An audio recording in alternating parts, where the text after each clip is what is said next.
Hello mga pre, for today's video, ngayon ay magluluto ako ng adobo. Kaya tara mga pre, samahan niyo ako. At magluluto tayo ng lutong bahay na adobo na pinatuyuan. So yan, pre, samahan niyo ako. Let's go!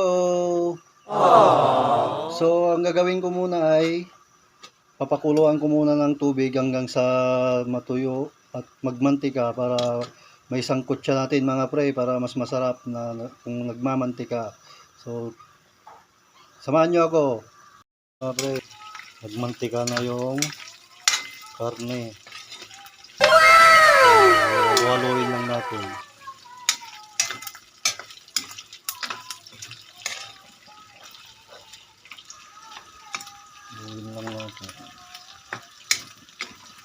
Halu-haluin lang natin mga pre hanggang mahilo. Charot.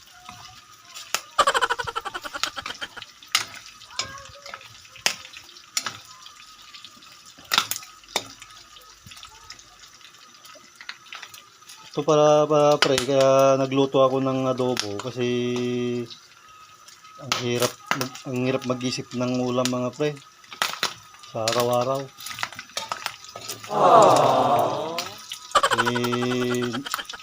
Naalala ko, hindi pa ako nagluluto ng adobong baboy.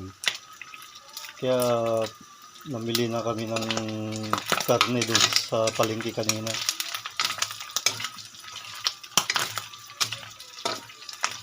So halu-haluin lang natin ng ganito para mamaya gigisa na natin sa bawang at sibuyas.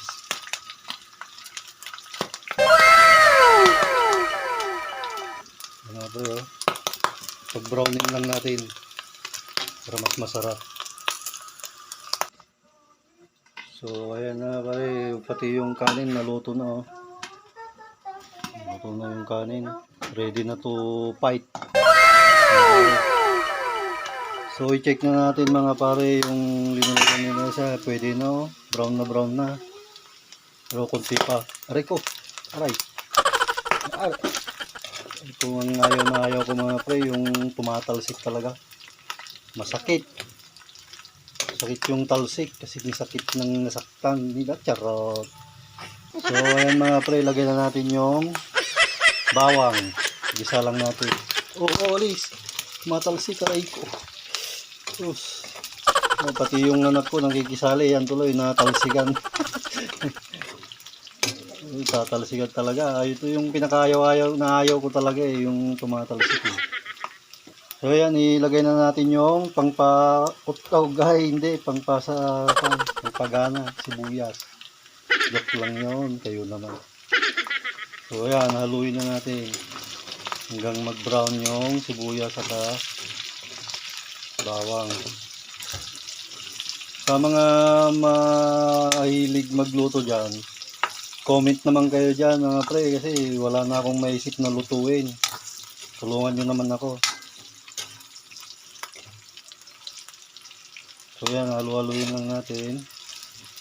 Sarap no, golden brown na. Ay, brown na. Nagmantika na. So ayan pa pre, maglagay na tayo ng toyo.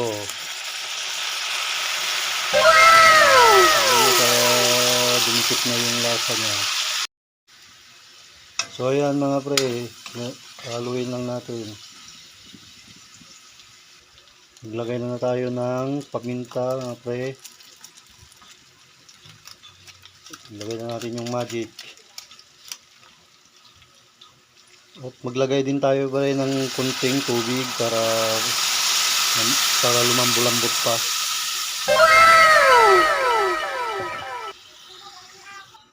So ayan mga pre, maglagay na rin tayo ng gulay na patatas para pangparami.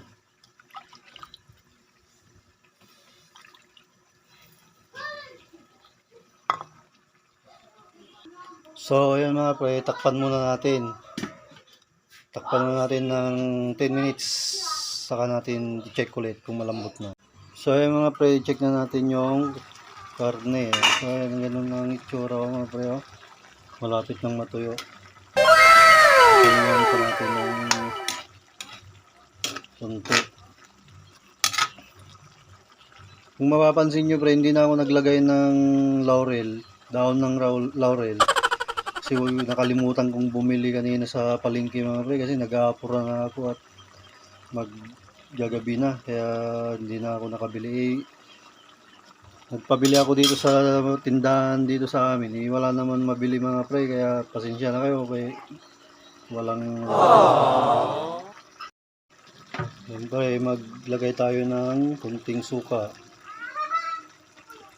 Suka na may sili. Para medyo ganahan tayong kumain mga pre.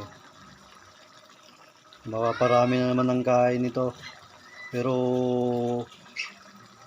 bawal akong kumain ng marami mga pre kasi delikado na naman. Baka hindi na naman tayo makalakad niyan. Kaya kunti lang ang kakainin natin. Masarap ang ulam, kunti lang ang kainin natin ngayon. So ayan na nga mga pare, luto na yung ating adobo na kung may kunting sabaw daw kasi request ng mga bata pare, may sabaw kunti. Luto na pwede nang kumain mga pre. So hanggang dito na lang yung aking video mga pre. Thank you for watching guys. Bye bye.